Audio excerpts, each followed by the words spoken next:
सोचकर देखिए, हर बड़ी और मजबूत इमारत के पीछे एक शानदार ब्लूप्रिंट होता है ना? तो फिर दुनिया के सबसे बड़े लोकतंत्र का ब्लूप्रिंट कैसा होगा? आज हम भारत के संविधान के इसी कमाल के डिजाइन को परत दर परत समझने की कोशिश करेंगे। अच्छा, सबसे पहले तो इसके साइज को समझते हैं। 448 अनुच्छेद। ये सिर्फ एक नंबर नहीं है, ये दुनिया के सबसे लंबे, सबसे बड़े लिखित संविधान की कहानी है। एक ऐसा दस्तावेज जो 1 अरब से भी ज्यादा लोगों की उम्मीदों और उनके अधिकारों को अपने अंदर समेटे हुए है। और इस विशाल दस्तावेज के ठीक बीच में, इसके दिल में, है इसकी प्रस्तावना। आप इसे हमारे संविधान की आत्मा कह सकते हैं, या फिर इसका मिशन स्टेटमेंट। ये शब्द सिर्फ कागज पर लिखी स्याही नहीं है, बल्कि ये हर भारतीय नागरिक से किया गया एक बहुत गहरा वादा है। तो अगले कुछ मिनटों में हम इसी ब्लूप्रिंट की एक यात्रा पर निकलने वाले हैं। हम इसके बेसिक स्ट्रक्चर से शुरू करेंगे, फिर उन अधिकारों को जानेंगे जो ये हमें देता है, सरकार के काम करने के तरीके को समझेंगे, कुछ प्रैक्टिकल टूल्स पर भी नजर डालेंगे, और आखिर में ये समझेंगे कि ये सिर्फ एक किताब क्यों नहीं, बल्कि एक जीता जागता बढ़ता हुआ दस्तावेज है। तो चलिए शुरू करते हैं। इस शानदार इमारत की नींव आखिर है क्या? हमारा पहला स्टॉप है संविधान का मूल ढांचा, इसका फ्रेमवर्क। जरा उस दिन को याद कीजिए, 26 जनवरी 1950। जब हमारा संविधान लागू हुआ तो ये एक बहुत ही व्यवस्थित दस्तावेज था। इसमें 395 अनुच्छेद थे, जिन्हें 22 भागों में बांटा गया था, और साथ में थी 8 अनुसूचियां। ये एक नए राष्ट्र के सफर का शुरुआती नक्शा था। लेकिन देखिए, संविधान कोई पत्थर की लकीर नहीं है।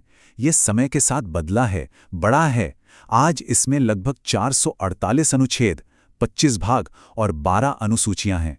और यही बदलाव, यही विकास इसे एक लिविंग डॉक्यूमेंट बनाता है, जो देश की बदलती जरूरतों के हिसाब से खुद को ढालता रहता है। अब बात करते हैं इस ब्लूप्रिंट के सबसे अहम हिस्से की, लोगों के अधिकार। ये वो गारंटी हैं जो हर नागरिक को सुरक्षा देती हैं और जिन्हें कोई छीन नहीं सकता।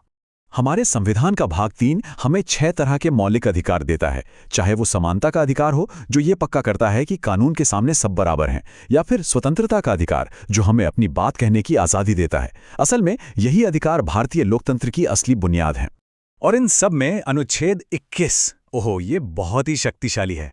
इसका मतलब सिर्फ जिंदा रहना या सांस लेना नहीं है।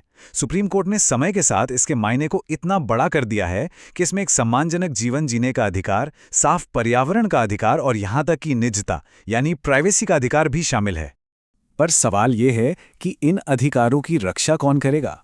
यहीं पर आता है अनुच्छेद 32। पता है, डॉक्टर बी.आर. अंबेडकर ने इसे संविधान की आत्मा और उसका दिल कहा था।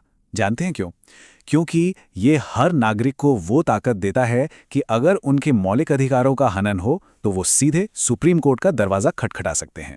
और कोर्ट इन अधिकारों को लागू करने के लिए रिट का इस्तेमाल करता है। आप इन्हें एक तरह से कोर्ट के सुपर ऑर्डर समझ सकते हैं। ये रिट सरकार को ये सुनिश्चित करने पर मजबूर करते हैं कि हमारे अधिकारों की रक्षा हो। ठीक है, अधिकार तो हैं, पर इन्हें लागू करने और देश को चलाने का काम कौन करता है? चलिए अब सरकार के उस इंजन को देखते हैं, वो मशीनरी जो इस देश को चलाती है। यहाँ पर भारत का संघीय ढांचा यानी फेडरल स्ट्रक्चर एकदम साफ दिखता है। केंद्र और राज्य दोनों लेवल पर एक जैसी ही व्यवस्था है। मतलब जो रोल केंद्र में राष्ट्रपति, प्रधानमंत्री और संसद का है, लगभग वही रोल राज्यों में राज्यपाल, मुख्यमंत्री और विधानमंडल का होता है। एक समानांतर सिस्टम। अच्छा, अब जरा कुछ प्रैक्टिकल चीजों पर नजर डालते हैं जो संविधान को फंक्शनल बनाती हैं।